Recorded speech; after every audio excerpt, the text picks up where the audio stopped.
The KRGS Doors Show, proudly brought to you by KRGS Doors. For all your shopfront roller shutters, roller grills, folding closures and bifold doors, visit www.krgsdoors.com.au. Welcome to the KRGS Doors Podcast. I'm your host, Drew Blackman.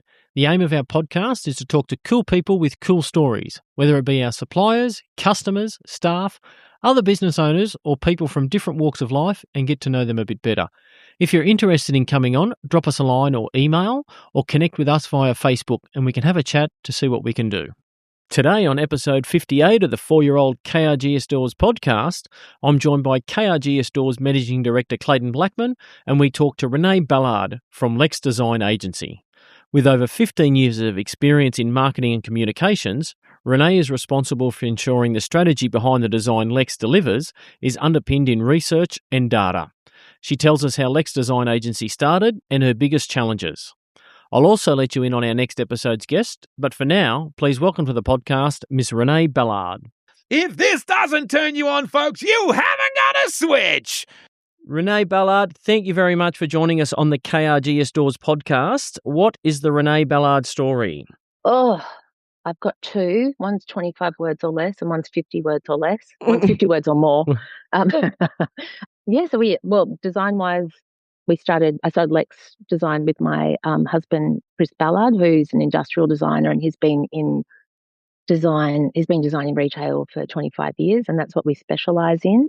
I'm not a designer, I'm a design strategist. And how I got to that is before here, I worked in PR, communications, marketing, media, and media operator side. And prior to that, I've been a flight attendant, a bra fitter, a wedding planner. I worked on a cattle station in the outback. I lived on a farm in New Zealand for 2 years. So it's been a wild ride, which, long story short, is that's what's so great about what I do now is everything I've done in the past helps for what I do today, because my job on the surface is to find out the client's goals and work out how the design can achieve that. And then under that, I need to speak multiple languages, pop culture, design trend forecasting, also understand commercially, business structure with licensees, franchisees, chain stores, global stores, regional, head office, sub-owned. So everything has kind of come to this moment in a really lovely full circle. You've had all the backgrounds. I know, right? Itchy feet. You've ticked all the boxes there. So with all that stuff that you've got to do now, what do you do after morning tea? I know, kind of insane. Yeah, it's good. I mean, it's a cracking pace, and you guys well know this with retail design. Everything needs to be yesterday. Yeah, funny that. So it's always fun. Like we're just doing a personal residential project at the moment and working, I don't know how you guys find this, but switching gears to residential design, construction and architecture, it's I cannot believe how different it is. Like it's all still gyprock, but the speed is so different. And I must admit, residential it's a lot snootier. I don't know if I could work in that full time. I much prefer working commercial and retail. So we don't do a lot of residential, but it is a different pace, isn't it? The shop fitting. Yeah, it's what is the most fun about it. I think as well, what I love is that you have so many different stakeholders. Yeah. So like just for argument's sake, to continue on with residential, you've got the law, like as in council, permit. Yeah. You've got the trades, and then you've got the homeowner. The retail, you've got the trades, the landlord, the RDMs, the client internally, their operations, their marketing, the product, the customer, the sales staff. There's so many stakeholders involved in that one store that on the surface, you just think you're designing a store, but really you're plugging into a much bigger framework, and you've got so many more challenges to overcome. I know often when we go to site to measure up our products on sites and so forth, and they wonder why you haven't got the door in the car with you, like straight away. Have you got it with you type thing? Just add water and make all of a sudden it appears. As you mentioned, you had a fair background there from bra fitting and cattle farms and everything cattle hustling. Like that. Mm-hmm. How did you end up in the design industry? Well, really the long way, but it was always in the stars, because when I finished year 12, about 300 years ago, I went off and studied photography. And that was down in Melbourne. I'm from Melbourne originally. And, I studied photography so long ago. It was actually like 35mm film that I studied. And and not in an ironic hipster way, but like that was still a thing. And that was the mainstream. And then I finished that and went on to do visual arts after that. And then once that was done, I was like, okay, cool. So now I'm a qualified artist, which is not dissimilar to not being a qualified artist. And so I kind of left all that behind because I also have a deep love of money.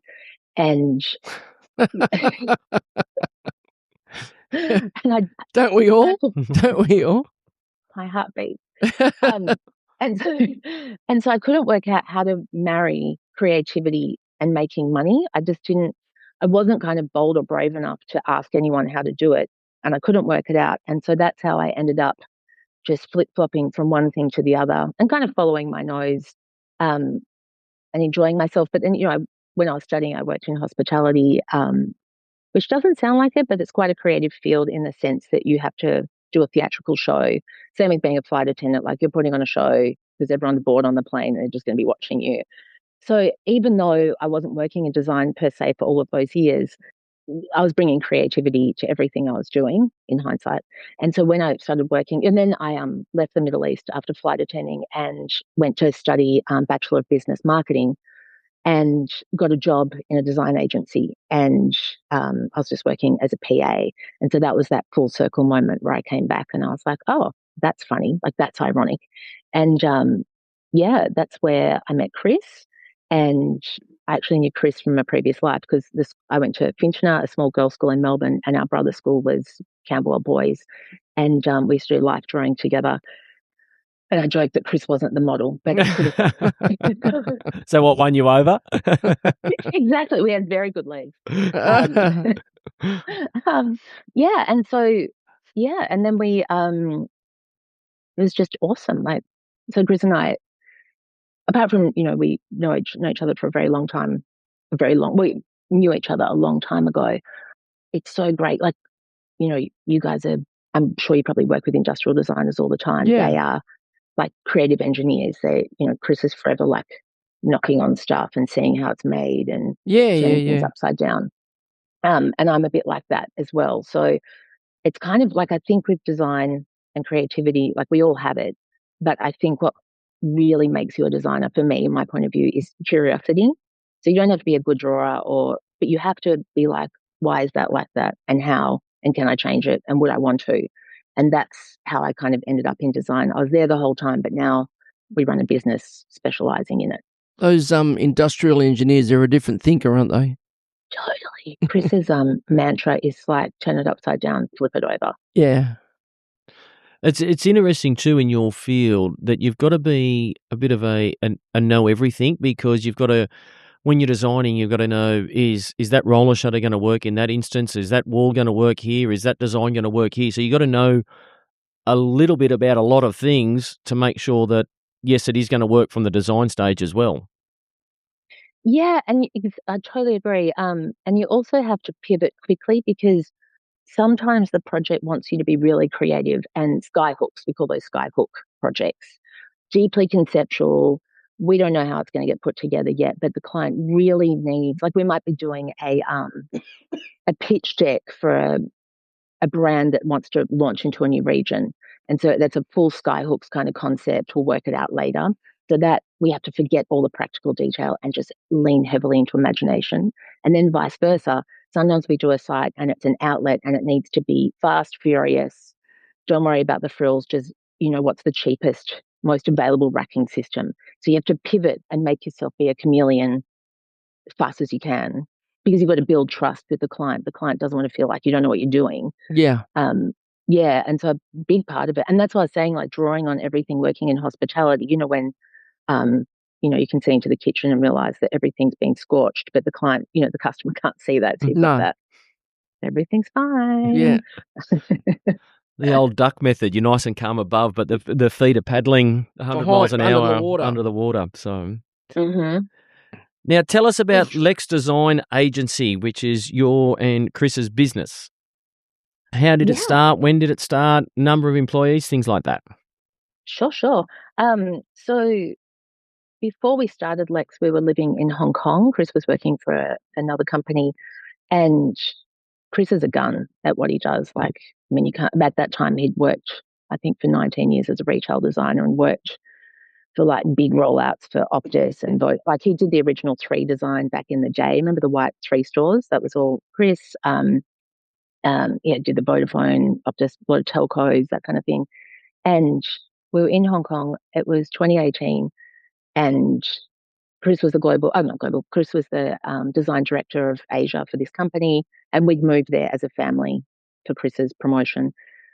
And then it was time for a change, and Chris looked at me and said, maybe we could do something together. And I was like, oh, thank God. Like, praise be Jesus. Let me hitch my cut to your, to your wagon, because you're really smart. You really know what you're doing. And also we don't share a skill set. Like I said, he's really smart. But we have very different skill sets, and I knew that was going to work. So we came back from Hong Kong. Chris finished up with the company, and we started working. We launched the business initially in Sydney, and we knew we wanted to do retail design. And as luck would have it, we were we switched on all the, in the background, I put together, the website, LinkedIn, Insta, switched it all on, because, once the bots pick you up, then it gets flooded. And at the same day, an old client of Chris's rang and said, I've heard you left the other company. Where are you? Like, what are you doing? And it was so fortuitous. And then we joined, because, I worked in media where you always join associations. So immediately I joined the IFA and I joined the DIA on behalf of the company. And the IFA, once I registered, the first information I got from them was from you guys. And it was a pack with a brochure, ruler, and a letter introducing yourselves. And I know, we've never talked about this, like we've never crossed paths apart from that. But it warmed my heart, because I was like, oh, that's lovely. Like, it's really nice to be welcomed in, especially when you come back from overseas, you start the business, you're so worried about crickets chirping. So to see like your company name on an envelope is very validating. Yeah. When you're 5 minutes old. This is real. This is actually happening. Yeah, these people believe us. Yeah. And then so we ended up moving. Within 6 months, we moved from Sydney back to Melbourne. My family was in licorice, all sorts, and we had to get that sorted. So we just spent 5 years in Melbourne. But because we were lucky enough to live in Hong Kong for those 2 years prior, we had a good international pipeline, which, sometimes it's difficult in design in Australia. It's not the most overly valued craft. It's required. It's $1 trillion industry. Everything that, Mother Nature didn't make, a designer had, whether they're a designer or not. Yeah. Before it gets built, by default, it gets designed. But yeah, so we were lucky enough though to have overseas pipelines, so when COVID hit, by the end of January 2020, I had a hunch that, this was going to be a big deal. And we were really lucky during COVID that we had overseas networks, because China went down first. But luckily we were still working with Australian clients at the time. And then China came back on the boil. America went down. Australia came back up. So we managed to kind of lily pad our way through COVID. And that was just great. Also, because we do a lot of international work, we were already online, like we live on Zoom. So that made it super, it kind of gave us an edge. Like we were already had the jump at that point. And so now client-wise, we don't specialize in an industry, but we do a lot in sports. Most recently, we did the Under Armour headquarters campus store, which is the biggest store I've ever seen. We went last month to visit. It was amazing. It's 1,800 square meters. Wow. It's almost half an acre, just the store. Where's that at, Renee? That's in Baltimore, in Maryland. Okay. Yeah, right next to DC, and that's the head office of Under Armour, because that's where they launched. Yeah. And Under Armour is one of our greatest, bestest clients. And working on their campus store was amazing. I mean, it was a team of people. We worked with their design team, and Gensel were the architect for the overall campus, but we worked on their store. So that's some of the work that we do. Sometimes we do local work. We did the Milligrams stores in George Street, another one recently in Adelaide at Rundle Mall, which Milligrams, like a very elevated stationary homewares store, all the way through to last year. We're working on Clark's, but with their UK office. Yeah. And designed their new stores they opened in Madrid and Barcelona. Those we haven't seen in real life. So it's always wonderful when you can see them in real life. But Yeah.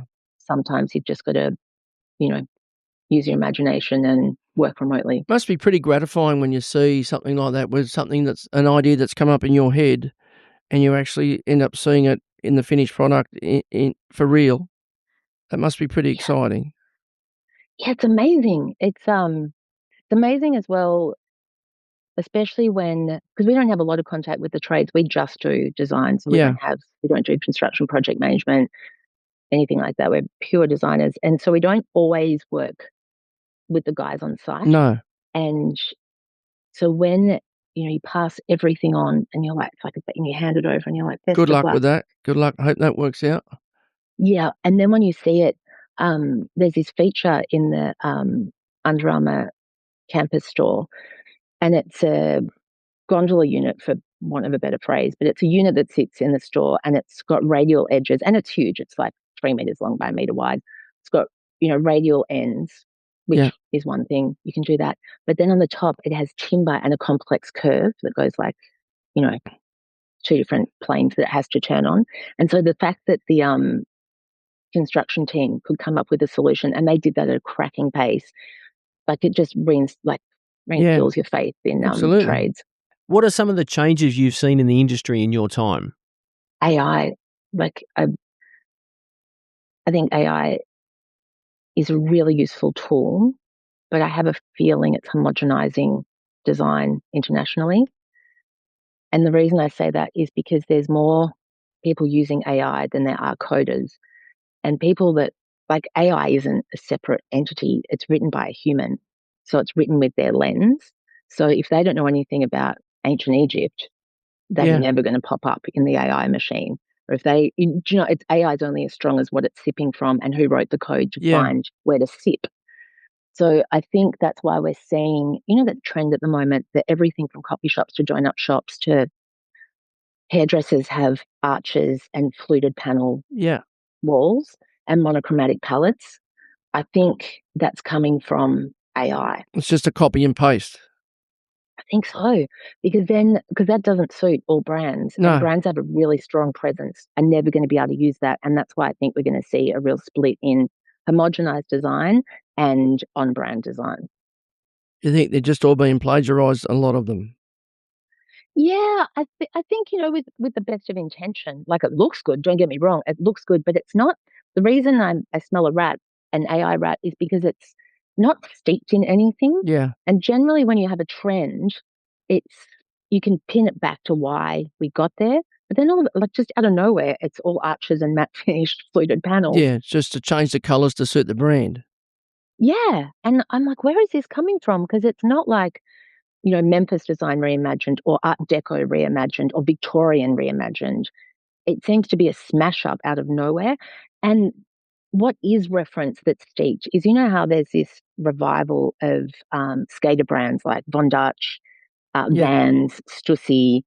I was visiting the Stussy store in Sydney recently because a client wanted us to, they referenced something about this store, and so we went and had a look.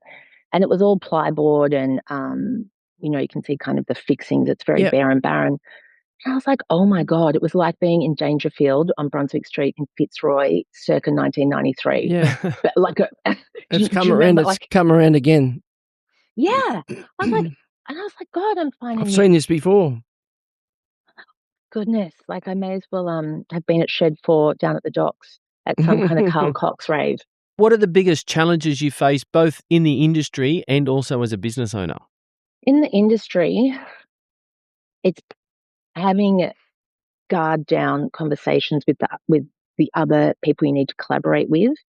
The faster we can develop a rapport, if the client wants us to meet with the shop fitter, that's great for us, because we don't want to design something that costs a fortune when the shop fitter has amazing expertise and experience that we can tap into. We can all work faster and more economically that way. That's on its positive note. Sometimes people come to the table and they're guarded. They might have had a bad experience with another designer. Yeah. So straight away, the guard's up. Yeah. so like one of our biggest challenges is like laying down our guard, hoping they can too, so we can all get along. Yeah, because sometimes, we innocently spec a look and finish, and it can get misinterpreted, and it goes from this needs to look the color of gold to it's been interpreted as this has to be solid brass. That's like, a six-figure quote Yeah, just different for the price. brass. We're like, no, like gold metallic powder coat. We're not selling brass Yeah, posts. We're just selling the look of to help the product shine. So the biggest challenge is, getting that across getting as your we message can. across. 100%. And then what was the second question? I forgot. As a business owner, what is your biggest challenge? Staffing. How did I know that was coming? We do ask that question to a lot of our business owners, and a lot of the answer, and 99 out of 100 is staffing. Finding the right people.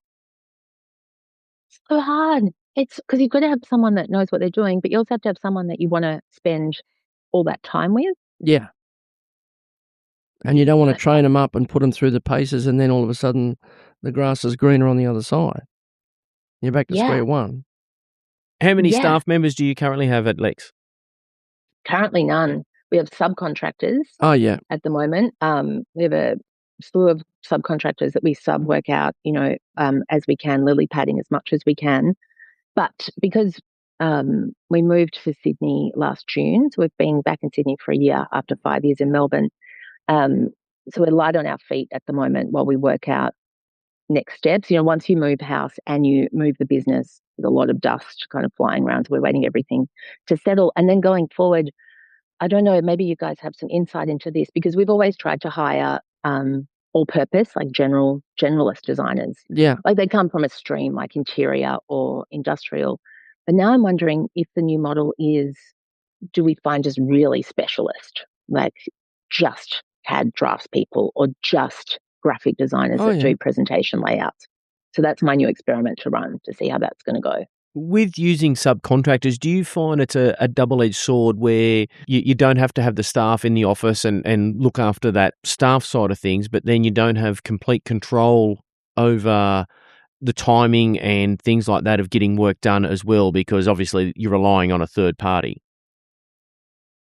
Oh, you hit the nail on the head for sure. It's always that dance of expectation. And then it really just highlights how important communication is and how awful assumption is. Because you think, I've given them the tightest brief, this is going to work out just fine. And then they come to a fork in the road that you didn't even imagine could be a fork. And I was chatting to Joe Kellick, CEO of the GIA this year, and she mentioned that we're all in design, so no one's tattletaling, but what she does is when she hands a designer a brief, she makes it as tight and as small as possible, like with as many boundaries as possible. And I think maybe that's a part of the key as well, because one person's apply your initiative is another person's accidentally break the project. How do you advertise to clients? Is it through word of mouth or you've got history there? How does that work? We're really referral, especially because we're B2B. And same with you guys as well. B2B, it's a different beast. Yeah. Social media, marketing, advertising. It's, we haven't cracked that code by any stretch. And definitely word of mouth, referrals. That's really mostly it. Like in Australia as well, design's really competitive. So it's one of those industries that I think we would all benefit from raising each other up a bit more. And this could be my own bias and maybe I'm the problem, but sometimes I feel like it's, you can't sit here and you can't look at my work. Yeah. It's very guarded. But only that tells me that because it is so competitive and landing clients here is tricky. And even though Australia has heaps of money, budgets for design and retail design seem to be quite tight. Whereas working with Asia and America, even the Europe, UK, they seem to value it more and they seem to embrace how important good store design is. I'm not saying Australia doesn't do good store design, like we're the home of ASOP and they nailed the brief.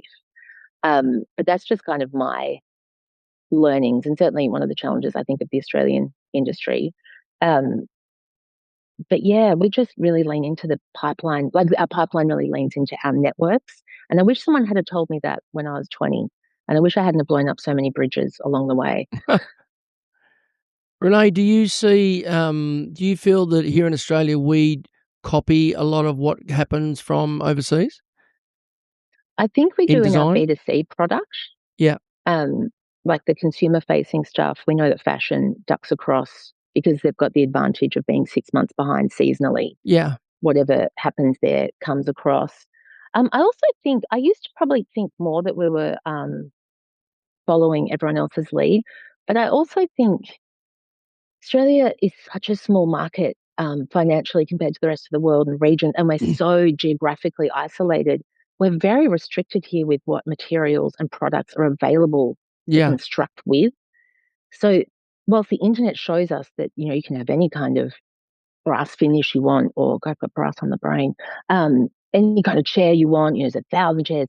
Reality is once you start speccing like anything from, laminates to carpet to materiality, it's quite a small range that's available now. And with retail, especially, you need to spec what's available off the shelf right now. Yeah, otherwise it's costly and also a long wait. Yeah. So what we do for concept design, we do a lot of concept design with head offices of brands, is very different when we do an actual, we know this is going to get fitted out.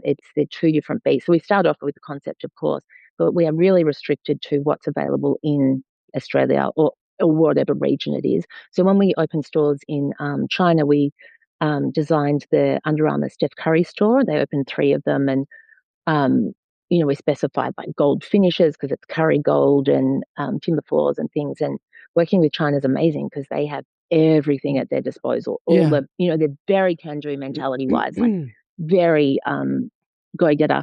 And then they also have a great assortment of products and finishes to draw from that we don't have here. Hey guys, sorry to interrupt the podcast. We have a word from our sponsor.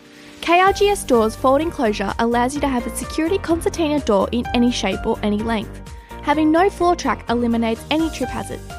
Custom made in 150mm or 300mm wide panel, these concertina doors allow your shop front to become an illusion.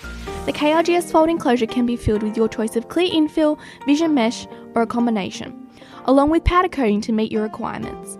For more information, visit www.krgsdoors.com.au or call 1800 897 822. Now back to the podcast. Now, away from work, how do you relax? I left that behind, I reckon, around when we started the business, 2018.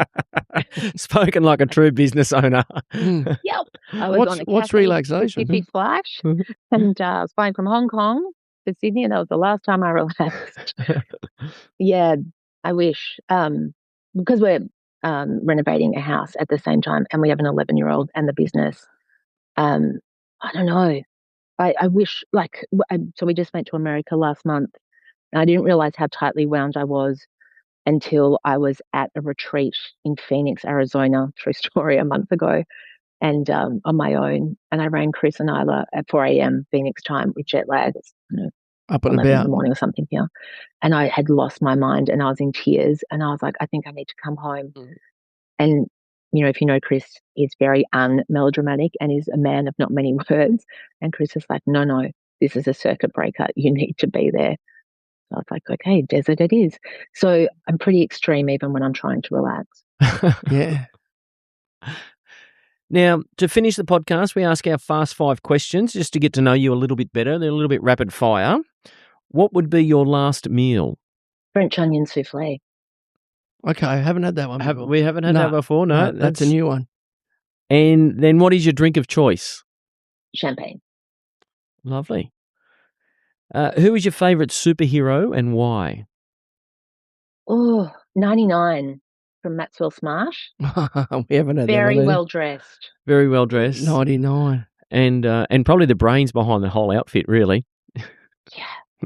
I know, right? But she made it look easy. Yes. Mad. What is your favourite movie quote? Oh, it's not pretty, but it's I think it's Olympia Dukakis in Steel Magnolias, where she says, it's like 2 pegs fighting under a blanket. Well said.